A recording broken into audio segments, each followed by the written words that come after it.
رامیش عزیزم، چی شده؟ به چی فکر میکنی؟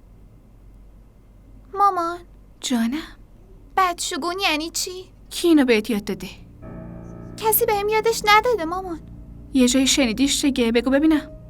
خاله شقایق داشت به خاله جهان آرا میگفت که از روزی که این بچه بدشگون اومده تو خونه و زندگیمون، همه ای خوشی ها از این خونه رفتن. مامان، از روزی که خواهر کوچولو اومده بابا همش عصبانیه. بابا اصلا خوشحال نیست.